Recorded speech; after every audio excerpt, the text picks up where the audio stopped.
Have you ever looked at your training and thought, I'm doing everything right. I'm showing up. I'm putting in the miles. So why does it feel like nothing is changing?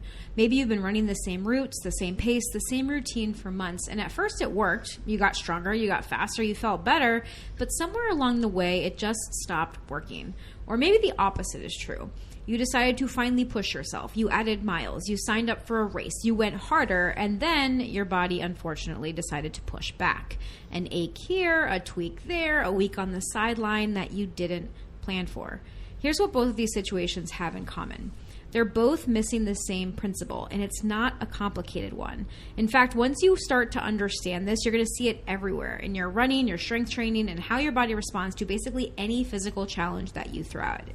Today, we are talking all about progressive overload. And Kevin and I are going to be breaking down what it actually means, why it matters even more as we get older, and most importantly, what this actually looks like in practice. So stay tuned.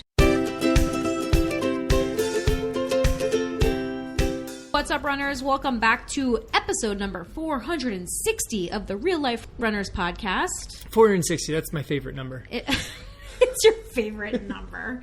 You're such a wild wacko sometimes.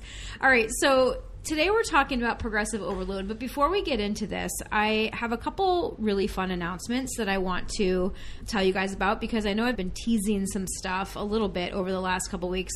Truly, I haven't probably done a good enough job letting you all know what is coming because it's just Kevin and I record this podcast usually on a Monday night. Yes. After May the 4th dinner. be with you, actually. May the 4th be with you. Kevin is a huge Star Wars nerd, and I am I wouldn't call myself a huge Star Wars nerd. I mean, I wore DeLorean socks. I had never even seen Star Wars until we started dating. And then we had to rectify that.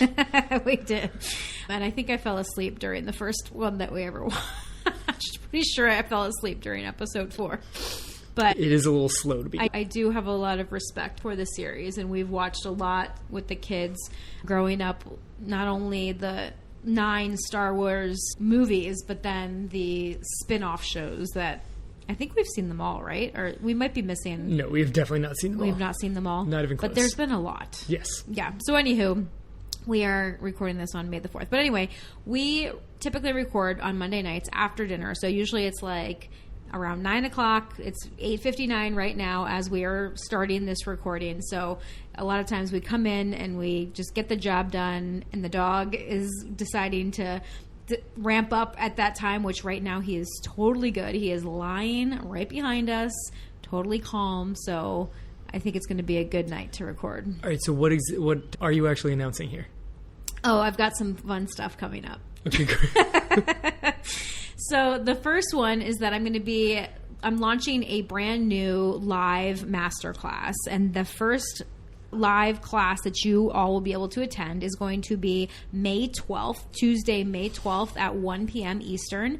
If you can't make it live, I want you to still register because there are other times and dates available when you go to that page. So basically, you're going to go to the page, realliferunners.com/brain is the URL /brain, because it's all about the brain-body connection, the mind-body connection. I'm going to be teaching you how to stop fighting your body and really understand how to start training with it by using the power of the nervous system. And you all know we love the nervous system around here, especially me. I'm a big nervous system nerd because your nervous system controls everything that is happening in your body, and it controls how your body responds and reacts and adapts to exercise. So it's really important that you understand this, because if you're not using the power of your nervous system, you're not going to be getting the results and the adaptations that you want. So I am building a brand new masterclass all about how to use the power of your nervous system to get better results in your running and to feel better in the process. So you can register for that. So by the time this episode goes live, you can go over to realliferunners.com/brain and register for that class. So that's announcement number 1. Excellent. Announcement You've been excited 2, for that one for a little while here, so that's a good announcement. I know. Announcement number 2 is that we are launching our own app, which is super exciting. And it's going to be called the Running Reconnected app. And it is going to be live soon. So I am going through the whole process of Apple approving getting the app into the Apple developer program and the Google developer program. Try saying that 5 times fast. No, thank you. So I'm waiting for all the different approvals, which all take a couple of days here and then a couple of days there. I am planning for it to be launched sometime in May for sure, hopefully sooner rather than later, but I will let you know when that is officially launched. It's definitely going to be an app for all of our members. So if you are a part of our membership on our team, you're going to have access to all of your training plans and all of the stuff, like all right there in the Running Reconnected app. So I'm super excited about that as well. So you're going to be seeing some changes here. We might also be renaming the podcast into Running Reconnected. That is still on the table. I think that's what's going to happen, but that's going to be a transition to like in that process as well. So excellent. The whole idea is really, we love real life runners. We've been real life runners since 2017. And it's meant a lot to us and to our people. And I also think that right now I'm in this evolution of our brand and of the things that we've been talking about. And the more that I really dig deep into this evolution of my own personal self and the message and the content that I want to bring into the running world, it really is about reconnection. It always has been. Like Kevin and I were talking about this. It's been about how to do the whole running thing in real life, but it's about reconnecting the two, right? It's not treating strength training and running as separate. It's reconnecting them. It's not treating running and your real life as separate. It's reconnecting them. It's reconnecting the mind and the body. It's reconnecting to yourself and to your identity. Everything that I do and everything that I stand for is really all about reconnection. And so I'm really excited to evolve the brand and everything that we're doing here with that in mind. So excellent. Those are some of the big announcements that I've got for y'all. There's a lot of big announcements. Let's try and steer this thing back into the theme of the episode. And I think we've got it, is the connection between your training, your different aspects of training and real life and how it all goes together is very much connected to progressive overload. Mm-hmm. Because if you treat everything as its own individual silo, you are likely going to get progressive overload wrong and then end up probably sidelined. So when we were deciding what to record this week, I came up with this idea of progressive overload because I think it's one of those terms that we say a lot and we just assume that people know what we're talking about. And if you're listening, you might think that you know what we're talking about and be like nodding, oh yeah, progressive overload. I've heard that before and I totally know what that means, which means they just add up a little bit at a time. But there's some nuance like there is in everything. And today we want to dig into that. We want to really help you understand what progressive overload is and how to apply it to your running, your strength training, if you want to build mileage and endurance, or if you want to build speed. And we're also going to share some research that came out recently about which training habit is most likely to get you injured because it might not be what you think. So let's start off with what is progressive overload. Kev, you want to kick us off here? Sure. With a simple definition? The simple definition is really what you said. It's literally just gradually increasing the stress on your body. And most people think that is just doing a little bit more. But that's where the very simple definition of increasing the stress kind of veers from just doing more. It's continuing to increase stress in some form. It's just that the type of stress has a variety of different ways that you can do it. You can do more, but you could also increase the intensity. You could also increase the frequency of it. There are ways to increase the load on your body that are not simply just doing more. And so progressive overload is increasing the demand on your body over time. And I think the over time piece, I was listening as you said it, you didn't mention that part. And I think that's a really important piece of the definition. It's just adding a little bit more load on your body over time so that your body continues to adapt and grow stronger. That is the whole point of progressive overload. And no matter what kind of training program you are following, whether you are following a strength program, a running program, you're training for a race, you're trying to build muscle, you're trying to build endurance, whatever, if you are trying to improve in some way, you need progressive overload. That is the way that your body adapts to stress. And so one of the really important things that you have to understand is the stress-recovery-adaptation curve. So basically, When you apply any sort of training to the body, that is stress. You are placing an intentional stress on the body. So that is a run, that's lifting a weight, that's doing more repetitions, whatever it is, you are actually applying a stress on the body. And when you do that, you are actually breaking the body down. Then during your rest and your recovery, your body builds back up to where it was. And then the goal of progressive overload is that your body then sees, oh, wait a second, I wasn't strong enough to handle that. I better build up stronger so that next time when I encounter that same stress, I'm going to be able to handle it better. And that's the portion of the curve that's called adaptation. So then your body builds back a little bit stronger than it was before. And that is the whole point of training. The whole point of training is for us to get stronger, to improve endurance. We want to stress the body, allow it to recover, and then our body adapts and builds back a little bit stronger than it was before. And so if you are never actually increasing the stress on the body, the adaptations plateau. You don't keep getting better if you stop stressing the system, or if you're just adding the same level of stress into the system, then your body's never going to adapt off of that because it's already used to that. Yeah, eventually it reaches the point where it's squeezed all the adaptations it can out of whatever stress you're giving it, out of whatever stress you're giving it. And if you just keep giving it that same stress, it's going to get really efficient at that, but it won't really make much more adaptation to it because it's fully adapted to what you're giving it. Because the whole point of your body, like your body is amazing, and so it's doing its job because it becomes more efficient doing the thing that it normally does. And so if you just keep giving it the same thing over and over, it's going to get very efficient at that, and it's going to stop gaining benefit from it. You're just going to kind of stay where you were until you actually start to decline. Because if you continue to just stress the body the same and you never increase the stress, you're not just going to stay the same over time, you actually will decline. Yeah, but the issue is that different levers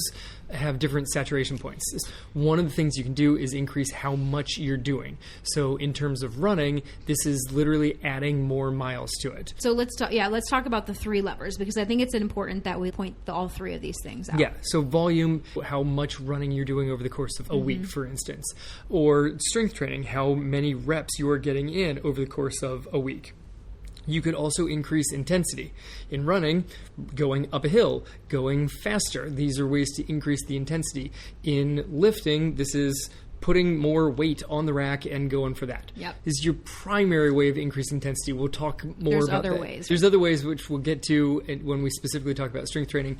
And then the last one is frequency, how often you are doing the greater stress. So the three levers, the three ways that you can create adaptation in the body are volume, intensity, and frequency.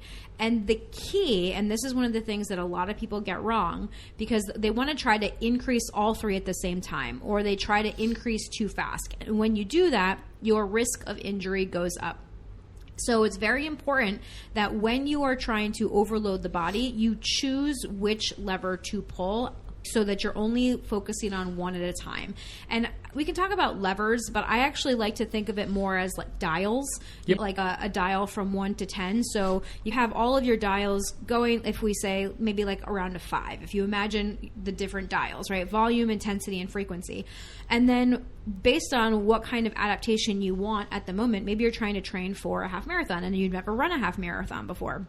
You're going to want to increase volume. You need to increase the volume of your training because you need to increase how much mileage your body is able to handle. So you're going to increase that a little bit, but you don't want to then also increase intensity and frequency, right? So we have to be careful here. And that's one of the reasons why people get injured when they try to jump into one of these training plans, because say they're running 2 times per week and all of a sudden they want to train for a half marathon that's 4 to 5 times per week. So now they increase their frequency. They also increase their volume, and then they've never done speed work before, but there's speed work on their plan. So they start doing speed work as well. And so they're increasing all three at the same time. And so the injury risk goes up. And this matters even more if you are a runner over 40, because your body does not recover and adapt the same way that it used to. It takes longer to recover in between harder sessions, and hormone shifts, especially if you are a woman in perimenopause or post-menopause means that the body needs more time between hard stress. Your body just doesn't recover the same way. And so we just need a little bit more time in between. It's still important for us to stress the body. There's a lot of women that are like, oh, I can't do certain things when I'm older. No, you can. You should still lift heavy. You should still do speed work. You should still increase mileage. These are all very good things. And women over 40 in their 50s or 60s or 70s, we can still improve like the rest of our lives. It's not like we get to a point where it's like, you know what? My body just doesn't respond this way anymore. Your body will always respond to progressive overload. And they've done research studies on this. Women are still able to build muscle after menopause. This is as long as we are following the principles and as long as we're not overdoing it and leading to injury and setbacks. Yeah, when you say that you like to picture it as dials, I like to picture this as different pots that you've got on the stove. And if you want to increase volume, if you've got 3 pots on the stove, volume, intensity, frequency, great. You've got a variety of things you're working on the stove. If you want to increase volume, that means that you're now dealing with 3 larger pots that you're now trying to handle on the stove. That's a lot. Frequency says, okay, now instead of having 3 pots on the stove, we're going to handle 6 pots on the stove. And it's very possible that by putting 6 pots on the stove, you have a greater volume of what you're working with, but the pots didn't grow bigger. I think what people mess up here is they're like, I've been running 3 days a week. I'm going to move it to 4 days, or I'm going to move it to 5 days a week. But also at the same time, my 30-minute runs are going to become 45-minute runs. Now you've increased frequency and volume. If you were doing 30-minute runs every 3 times a week and you change to 30-minute runs 4 times a week, that's just messing with frequency. Yes, technically that's increasing your weekly volume, but basically you're just messing with your frequency. So that is really only moving one thing at a time. Yeah, and this is one of the reasons we love longer runways, especially for runners over 40, because it gives you more time. Like when we start working with a client and someone comes to us and they're like, oh, I only have 8 weeks before my half marathon and here's where I am. And sometimes we're like, oh crap. Okay, here's probably the safest way that we can do this, but we also want you to know that you have a higher risk of injury if you plan on doing this with this timeline. If you give yourself a longer timeline, it's always a better thing because this way we can build that foundation. A lot of times people try to jump in and do these things without the proper foundation. And that's what leads over 80% of runners to get injured, is that they're trying to overload the body without the proper foundation. And so when you give yourself a proper timeline to build up the strength, to build up the endurance, like all of these things are really important. And we're going to talk about some more details about why in the different areas of your body that need to adapt throughout this episode so that you'll really understand this on a deeper level so that you can hopefully start to apply this in a more safe way so that you can get better results and really decrease your risk of injury here. Yeah, if you don't have the ideal timeline to work something, you just have to generally adjust expectations because you still want to try and get to whatever the thing is in the safest way possible, so then you might not be able to reach goals that you're necessarily aiming for. Yeah. All right, where are we going? All right, so now what I want to do is really talk about progressive overload in 3 main areas. Yep. And we're going to break these down for you one by one. So we're going to talk about progressive overload in strength training, progressive overload with mileage, and then progressive overload with speed and intensity, because those are all the clients that we work with, it's usually one of those 3 areas that they want to improve. Usually all 3 simultaneously. And hopefully by the end of this episode, you are going to decide not to do that. So first, let's talk about progressive overload in strength training. So most runners, we've been taught as runners that we should be doing low weight, high reps. And so oftentimes runners think that more reps are how you would progressively overload the body. But there are actually 5 ways to apply progressive overload. There is load, which is the actual volume of the training, the weight that you're lifting. The number of repetitions is the second thing. The number of sets is number 3. The tempo, okay, so the speed with which you perform the exercise, that's the 4th way. And then the 5th way that you can progressively overload the body is by reducing the rest period between sets and between exercises. Now, that's always a fun one when people find that one out and they're like, wait a second, the rest period matters. That's often the number one question I get.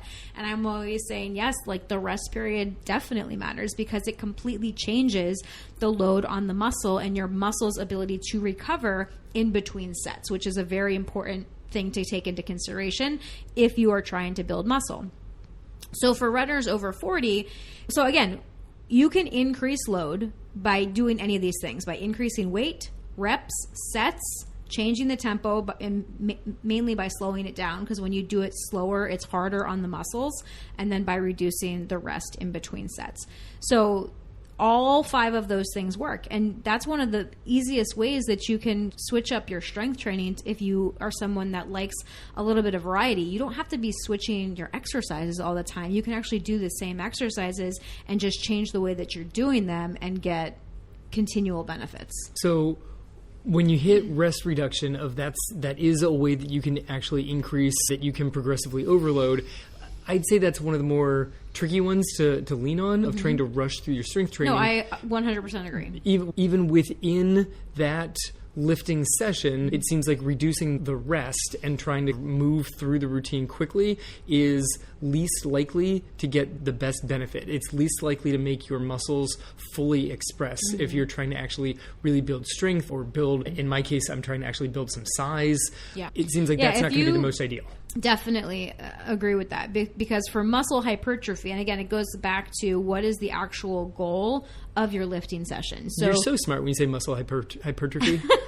Muscle hypertrophy just means bigger muscles, like visibly bigger muscles. If that's what your goal is, then rest reduction is not the most effective way to achieve that. I know, which drives me nuts, because I like to get through my strength routine. Because you want to be efficient. I would like to be efficient and be done with it, but I know that what I really need to do is increase the weight, or once I've got it to a good weight, maybe increase a couple of reps on it until I'm like, all right, that's a good amount of reps. Yeah. Now I need to go back and increase the weight and maybe drop the reps down. Neither of those are messing with move the routine along faster. No. The one thing that I can do is change tempo and slow the lifting down. That's the opposite of what I would like to be doing. Yeah. It's a good one, and I'll hit it every once in a while of, all right, we're just slowing things down today. But rest reduction seems like the most efficient way to get through, but it's not necessarily the best way to actually increase muscle ability, increase strength. There's a lot of granular details that we can get into here about which one is the best way to increase load.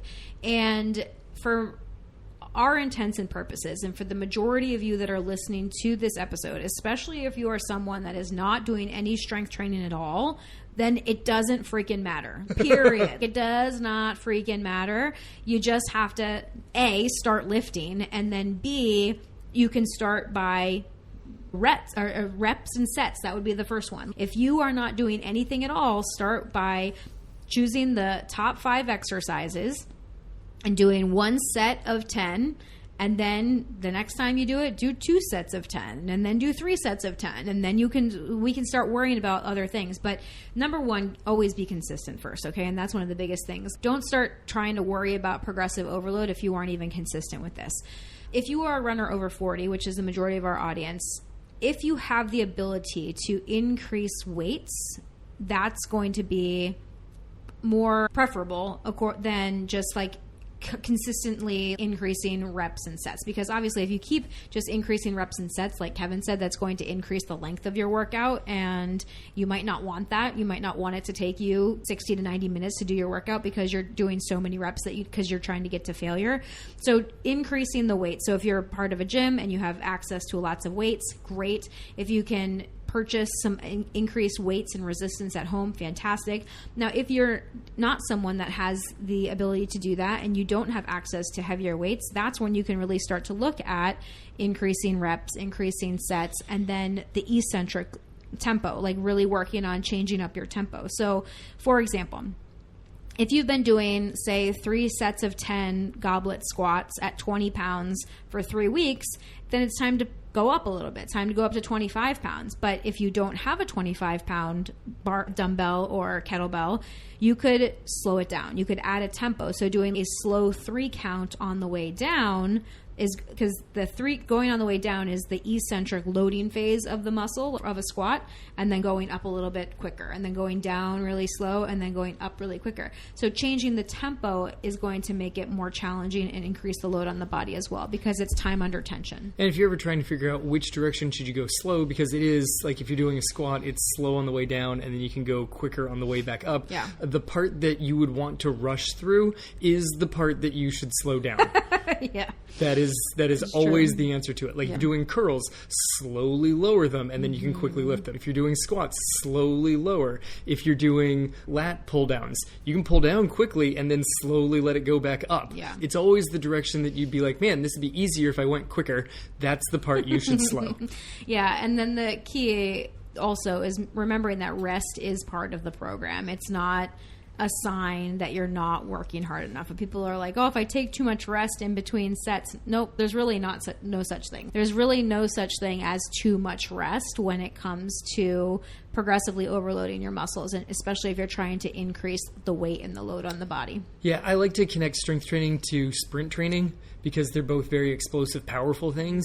And if you watch high-end sprinters at practice, the majority of what they're doing is resting for the next rep. I know, it's so funny because they look so unproductive. They really do, but when they work, they are working so hard. Yep. And until you get to a point where you can actually push and get yourself going super fast, you don't necessarily need that recovery. I tried to do this with some of the kids on my track team, I don't know, like a decade ago. I'm like, okay, when you really get into sprinting, it's more like you're going to push really hard for 7 seconds, and then we're going to take a 5-minute break. And these kids, after 30 seconds, were like, wait, we still have 4.5-minute break? I'm like, okay, well, They didn't know how to get to 10 out of 10. They couldn't get themselves at full sprint over that 7 seconds. So then I was like, okay, we need to figure out a new way to adapt this because they don't need that much recovery. If you're lifting really heavy and you're like, I think I need another minute recovery before I can do it again, that's good. That means you're actually pushing yourself closer to failure. Yeah, so if you are really lifting heavy and you are really struggling on those last couple of reps like you should be, if that's the goal,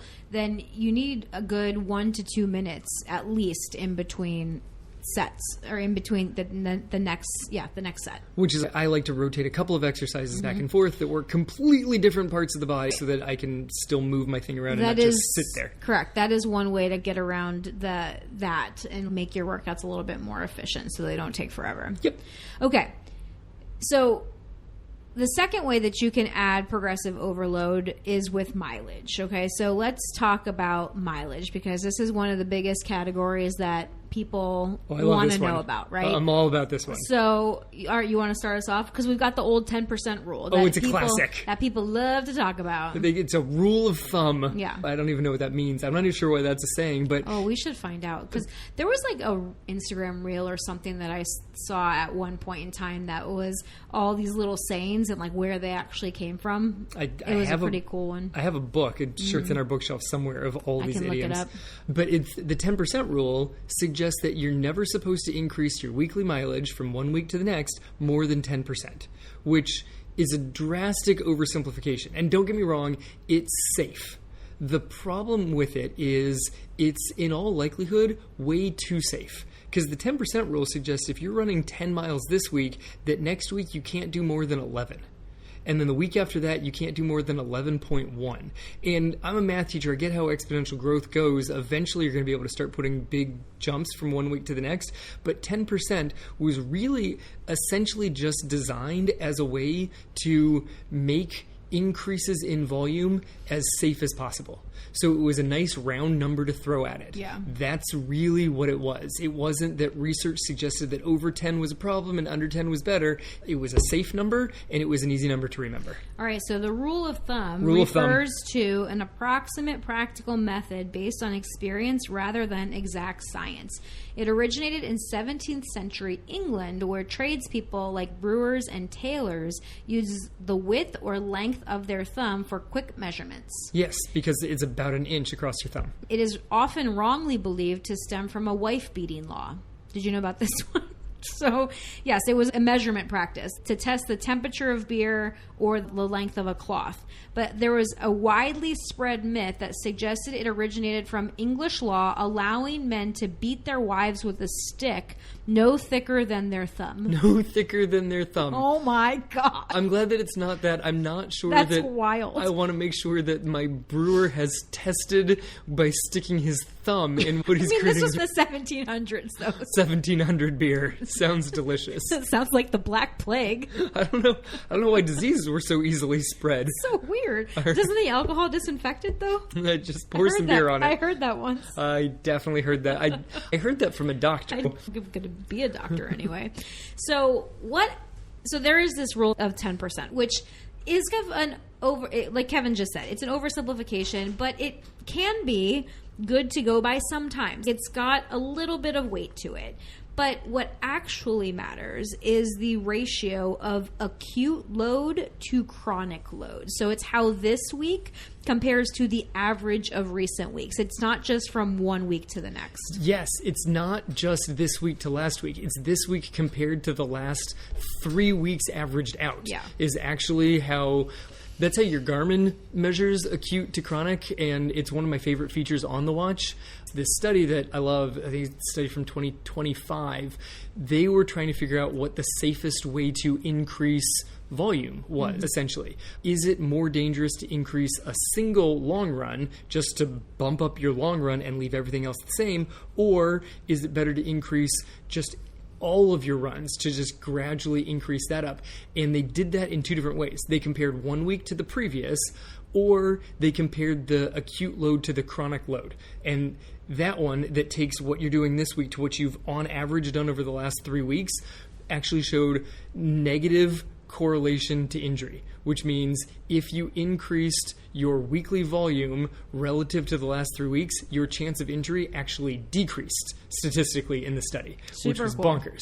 And then a single long run was shown to increase your injury risk as soon as that long run, ironically, was more than 10% of your long run in the previous 30 days. Okay, I want you to say that one again, because that's one of the most significant findings from that research study. There's a lot of good things that came out of that research study, but I love them all. Yeah, but that was like one of the big important ones, was that a single long run, like a big jump in one run, spikes load in the way that the body has not had time to prepare for. And so just increasing that one run by a significant amount is much more predictive of injury than by increasing your total weekly mileage by the same amount, right? So you could increase your total weekly mileage, let's just say, by 5 miles. That your body's going to be able to handle that because it's spread out over the course of the whole week and multiple runs, versus just trying to increase your long run by 5 miles, for example. Yes, because your body's not ready, and there's a lot going on, and thankfully, the research didn't try to jump to the conclusion. They came up with some speculation as to some reasonings why. Yeah. But there's a lot of things at play here. Were the muscles strong enough to handle that increased single stress? Were the tendons and ligaments able to actually adapt to that? But another one that was mentioned is, were the participants fueling appropriately for such an increase in volume? That's a good one. If you're not taking in enough food and hydration for that drastic increase in just one run, your body's not going to respond appropriately to it. It's going to be too much stress. You're not adapting. And so then when you try and get back into your runs on point with the rest of the week, it's not even that the long run hurt you. It's that you then tried to do your next normal run before you were recovered from the long run. Yeah. And then now you're running, but you're already in a hole that you're not digging out of. Yeah. And so there's lots of things at play here, but what we need to take away from this, the biggest application is it's safer for you to add mileage gradually across multiple sessions rather than making one run dramatically longer. So this is really important for people that are especially training for things like half marathons, etc., because a lot of times we see our clients fall into this trap as well, where they'll miss a run throughout the week or they'll miss certain things, but they're like, as long as I get my long run in, it'll be fine. But they're focusing on the wrong thing. It's actually much better for you to get in a few runs during the week and not worry as much about that long run. The long run's still important, don't get us wrong, but trying to add in mileage on the long run, they'll feel like, oh, I'll just increase my long run to make up for the miles that I missed during the week. Oh, please don't do that. That is the one that gets not a good idea. I missed this 4 miler, so I'll just stick an extra 4 onto my long run is a very dangerous game to play. Do not do that, yeah.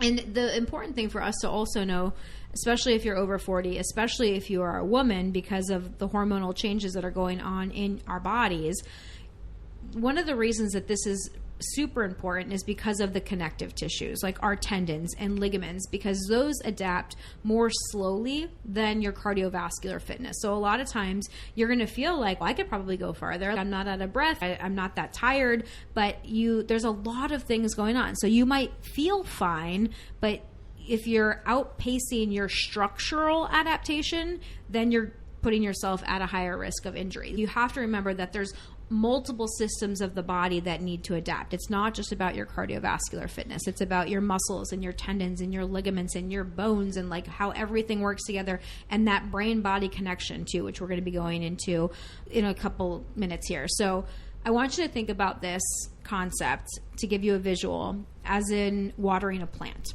Right? If you water a plant a little bit every day, that keeps the plant alive and it keeps it thriving.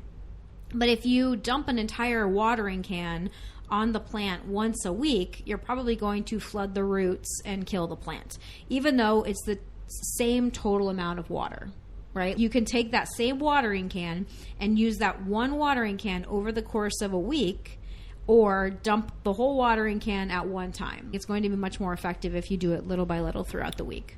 Or get one of those pretty bulbs that go into your plant that gradually releases the water for you. Yes. Those gravity ones. Yeah, I know. I'm right there with you. Yeah. But there's nuance to this. Yeah. Because there are plants that are much better if you give the plant a good, thorough soaking periodically. True.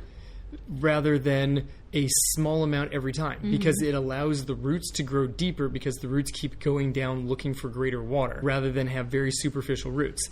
It is good for your training to occasionally, every once in a while, not like every week, not every other week, but occasionally to actually do a run that may technically be outside of the safety method. Yeah. Okay. Every race that you've run, think about a marathon. What do most marathon training plans peak out at?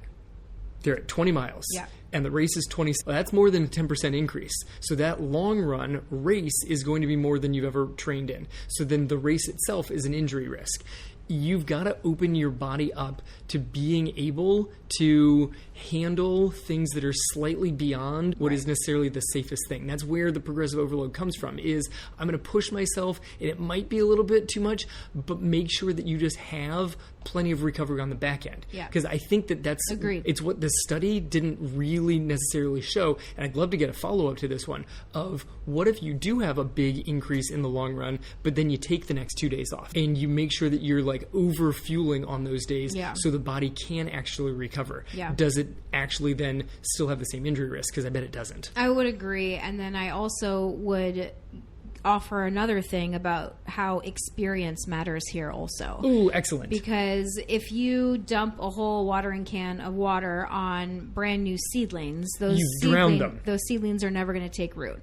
And so the same thing happens with newer runners. If you have been running for a short amount of time, less than a year or even less than a couple of years, depending on how frequently you run and blah, blah, blah, you're going to be at a much greater risk than someone who's been running for 30 years and has deeper roots. All right, so I was looked down on the running snob. I heard that one coming. Is it my 30 years of experience that I can handle the increase in load? Is that what you're suggesting? I think that plays a big role. Yes. I think that it plays a big factor because you have very deep roots, and people that have over 5 years, over 10 years of running experience that have more miles on their body, that is going to set you up better than someone that is newer and their body hasn't made those same adaptations. That is a good point. If I had a new pair of shoes, I could probably go out and basically double my long run this weekend without really huge injury risk. Okay, and so the third way that you can progressively overload the body is with speed and intensity. Now, speed is the highest risk lever. or dial, it puts the most mechanical load on your muscles, your tendons, and your nervous system. So trying to run faster, trying to push your pace is putting the most amount of stress on your body. And this really is probably the most common mistake that we see with runners, is that they're trying to add speed work too early. A lot of that is because they don't even realize that it's speed work that they're doing. They're just pushing all of their runs to that medium to moderate pace. And so when they're trying to push themselves and then they're doing that too often and they're ramping it up too quickly week after week, trying to make each run a little bit faster. I know so many runners that tell me, well, I just try to make this week faster than I was last week. I have a 3-mile loop and I just try to do it faster every single time I do it. That's too much on your body. Yeah, and you're right. This is really the most common mistake, because social media makes the speed workouts the coolest part of training, because they've got the ones that are like, oh, I did this many quarters and I went for this many minutes at this effort level. All the things, they sound interesting. They sound way more interesting than I did 45 minutes easy. Yeah. I did my long run easy. The workouts sound interesting, so people get excited and they start putting them all in. But if you've never done speed before, the place to start is probably with short strides. Yeah. Do some accelerations. Not probably, definitely. That is going to be the best way to start. And it's a short thing, and you're like, we've talked before about the 80-20 principle, that 20% of your runs should be at a harder intensity.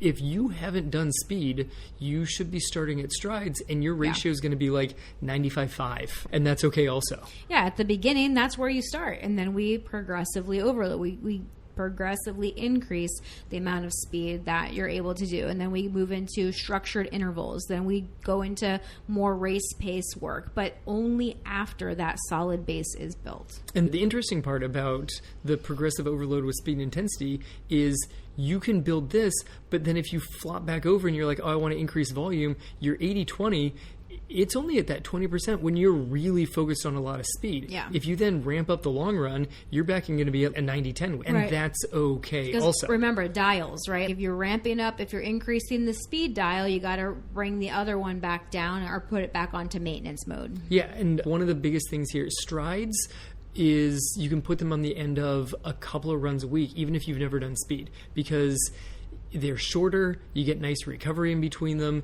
It's not a huge beat up on the body. But the frequency of more intense workouts, start with once a week. Yeah. Start with once a week. And I would suggest to actually essentially just make them longer strides. Instead of doing 20-second strides, stretch them out and make them 30, 45 seconds, and just stretch it out a little bit before it starts getting a little bit more structured. Yeah, because especially if you are a runner over 40, and especially if you are a woman over 40, it's important for us to remember the nervous system. Again, going back to the nervous system and that brain-body connection. When you are increasing training load, you are also increasing stress on your nervous system. And nervous system fatigue accumulates gradually but recovers slowly. And this becomes even more important after 40, because as you lose estrogen, your cortisol levels are more elevated, because estrogen helps to decrease cortisol in the body. It helps to buffer the effects of cortisol in the body. And so as we lose estrogen, we have typically higher levels of cortisol, more chronically elevated in the body. So that means we have to be even more intentional about the intentional stress that we are placing on the body. So it's quality over quantity here for sure. All right, excellent. So I think a lot of this was in terms of running. We did the section on lifting, and this in terms of running. I think that if you are adding in cross-training, that you can actually increase some of the intensity a little bit more often on cross-training methods, because it's less wear and tear on the body. It depends on what kind of cross-training you're talking about. But yes, if we're talking about biking or swimming or non-impact activities. That's what I'm saying, non-impact cross-training. Those are fantastic ways to increase your training without increasing the load on the body, especially the ones that we're talking about. But that's without increasing the muscular load, which I think is a nice transition to where I know you want to take this thing. Which is the nervous system, right? Because progressive overload is not just muscular, it's neurological. So your nervous system is learning the pattern. It's not just your muscles getting bigger. So this is actually what people don't really understand. Like when you are lifting, especially when you're starting to strength train, I think you and I just talked about this a couple episodes ago as well. those early strength training gains that you get in those first 4 to 6 weeks, like when you are starting to notice, oh, this weight is easier for me to lift, or I'm able to increase my weight here. This happens in running as well. But those early strength gains are almost entirely neural, like your nervous system adaptation. It's your brain learning how to recruit muscle fibers more efficiently. So it's bringing more people to the party. Okay, it's not just and in coordination and coordinating them all to be able to lift and do it effectively. If you think about a coxswain on a rowing team, if you could have really strong rowers, but if they're not in unison, they're not going to go as fast as the boat that has slightly weaker rowers, but are all operating in unison. And that's what's happening those first 4 to 6 weeks of your strength training, is that your muscles are just learning how to fire and coordinate the movement. And so all of that is neurological. And this is why consistency matters more than intensity, because you're training a pattern, and patterns need repetition to become automatic. And then it seems like you stop getting the strength gains. And it's because the first ones came neurologically. And once they came, you got that jump because you were suddenly coordinated. And then you're trying to actually build muscle. And that's going to be a slower process because now you're just... much slower process and require actual programming. A lot of times now you're trying to actually create new soft tissues. Yes, this is going to create much better programming, or require better programming for you to actually build muscle. And in all likelihood, a substantial increase in nutrition, which I'm going to keep dialing in on. As progressive overload, as you keep overloading, you need to also keep overloading calories. Yeah. And so going back to our hormones and how they affect our nervous system as well, especially if you're a woman in perimenopause, we have fluctuating levels of progesterone, because estrogen and progesterone are like the two main female hormones that are changing during perimenopause. And your progesterone directly affects your nervous system regulation. So on low progesterone days, your tolerance for high stress training loads is genuinely reduced. And that is physiology. It's not just mindset. So it's important for you to start to notice this. And this is where it gets kind of tricky when it comes to perimenopause, because your hormones are all over the place. Your body does not follow the same cyclical pattern that it did when you were ovulating regularly, because in perimenopause, ovulation is all over the place. There are some months that your body releases an egg, some months you don't. And so that's why some months you feel okay, some months you feel like you're totally on a roller coaster. So this is where listening to your body becomes really important. If you feel like you just don't have it, that's okay. This exact thing happened to me last week. I was really excited. It was deadlift day. I was going to increase my deadlift, and I did the first set of deadlifts, and I was like, nope, not today. I could feel it in my back. The load that I had been lifting for a couple of weeks, I was getting ready to increase it, and it was hard for me to just do the same number of repetitions that I had been doing. And so clearly my body was saying, no, this is not a good idea for you to increase today. And then turns out I got my period later that day. Yeah, so you've got these hormone levels that are going all over the place. And obviously that has greater fluctuations throughout perimenopause, but the general nervous system perspective on this works for everybody. Yeah. If you have a super high stress day, if you just feel fried by the end of the day, and that's the time that you're going to go in and lift weights, it's going to be difficult. Yes. That is an increase. Because stress is stress. Yes. This is one of the biggest things that I want people to understand, is that it all goes into the same stress bucket. This is one of the concepts that we've talked about here on the podcast, is what we teach our clients. You have one stress bucket, and all of the stress, no matter if it's a mental stress, emotional stress, physical stress, it all goes into the same bucket. And so if your stress bucket is already starting to reach the top, there's not going to be much more physical stress that your body's going to be able to take. So on nights where I'm like, all right, I'm going to do a lift in the evening, I might not be able to increase as many things. I might have to have a pullback. I'll focus and be like, all right, I really want to lift bigger on this one exercise. So I put that towards the front of the workout, and I really go big on that one. And then I make sure that I'm maintaining on the other ones. I'll do the same things. If I'm doing a workout in the afternoon and I'm fried, like maybe school was really rough that day, maybe I can't hit the whole workout. I do like a steady state run, and then I put some good strides at the end of it for some extra boost, but nothing where it's just like continuously high intense, just beating me down workout. Yeah, absolutely. Okay.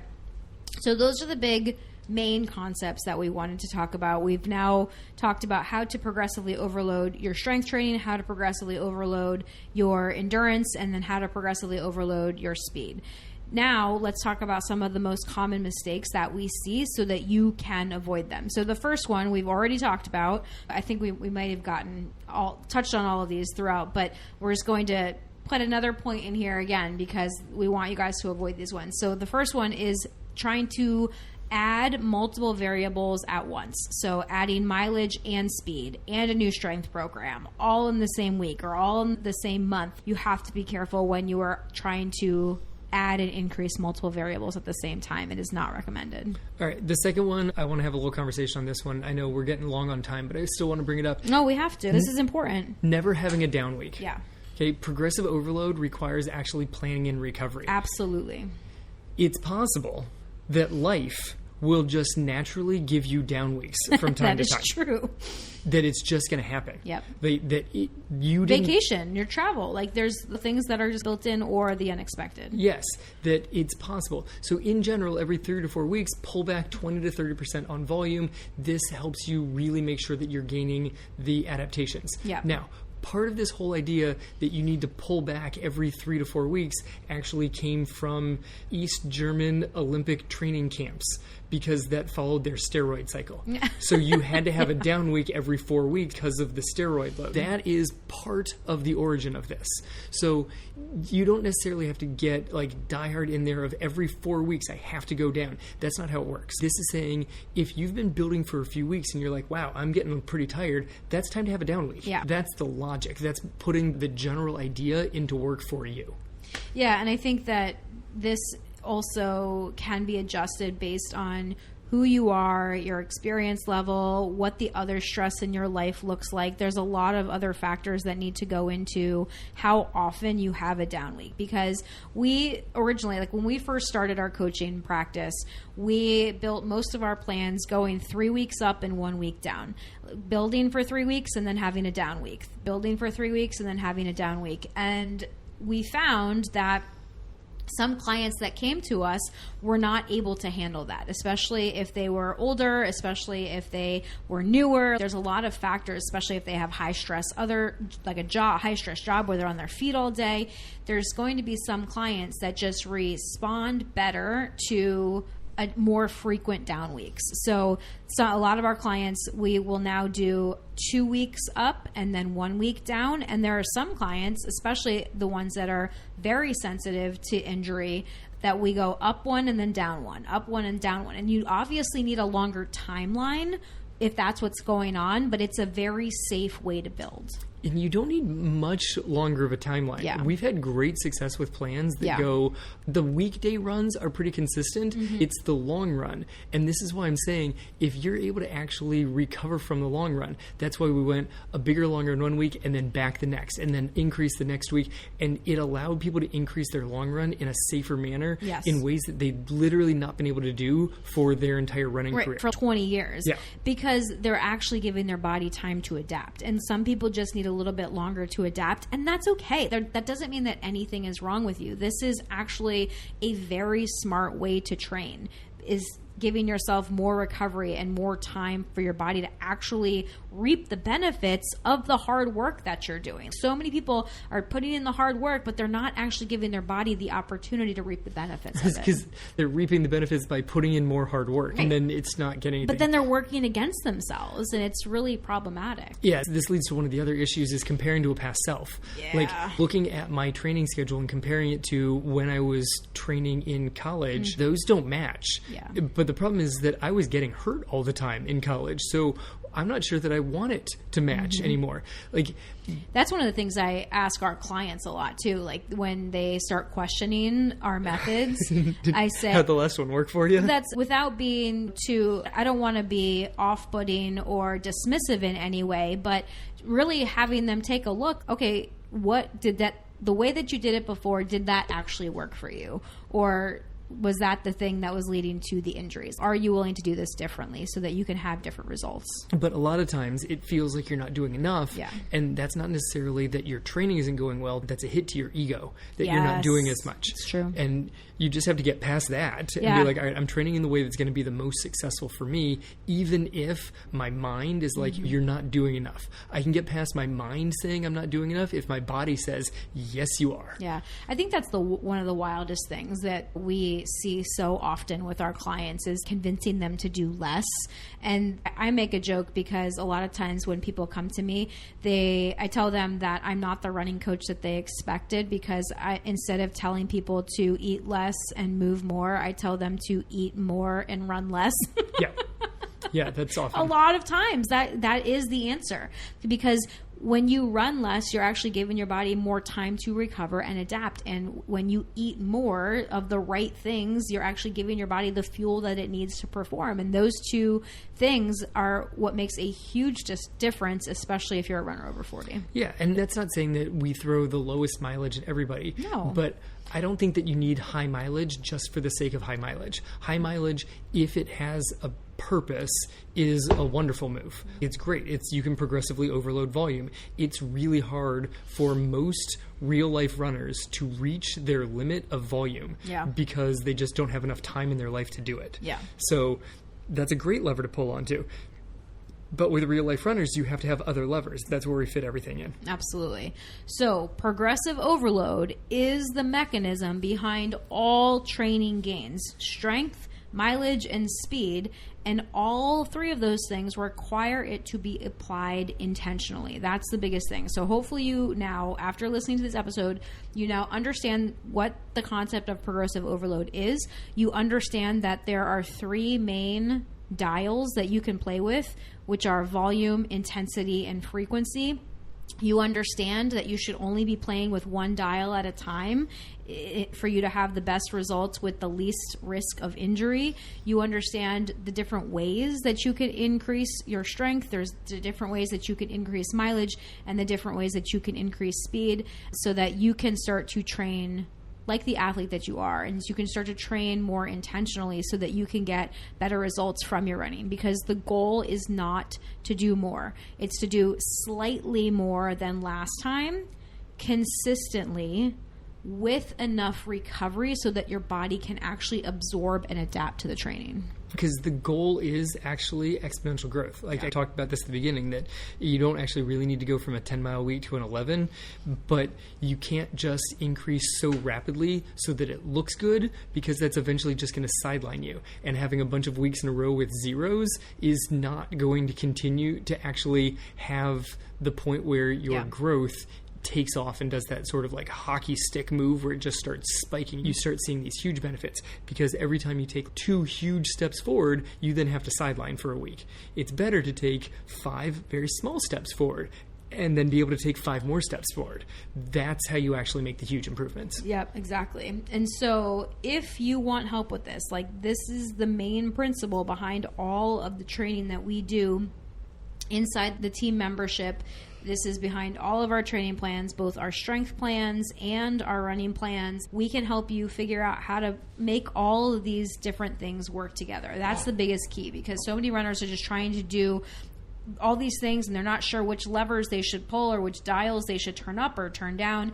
That is the whole goal of the team membership. And so you can check out that information over on the website, realliferunners.com/team. But I would highly encourage you to sign up for my next live masterclass, which is at realliferunners.com/brain. Okay. Because again, we're talking all about how to train with your body instead of against it, using the power of your nervous system. We will be talking about progressive overload on that workshop as well, because that is one of the main concepts that we need to learn, as well as some other really important things with the nervous system. So check it out, sign up for that class, and then at the end of that class, you're going to get a special offer. I'm just going to go ahead and tell you guys, like, spoiler alert, there's going to be a special offer for you to join the membership. So if you are interested in joining the membership, make sure you sign up for that masterclass so that you get the special offer at the end. Excellent. All right, y'all. Thanks for joining us. If you haven't yet, please leave us a review on Apple Podcasts. I was just checking the other day. We have not had a new review in months. So if you are listening to this and you haven't left us a review yet, will you please, I'm just going to ask very nicely, please go leave us a review over on Apple Podcasts, because it really does help the show to grow. It helps other listeners, like new listeners, to find the show. It helps people on Spotify. If you like listening to us on Spotify, give us a star rating, hopefully 5 stars. Leave a comment. You can literally comment on every single separate episode. So if you leave us a comment, we are going to be more likely to show up on people's search pages or on their suggested podcast pages. So we would love to reach more runners, and you can help us do that. So if we have helped you in any way, please help us help more people. So this has been the Real Life Runners Podcast, episode number 460. Now get out there and run your life.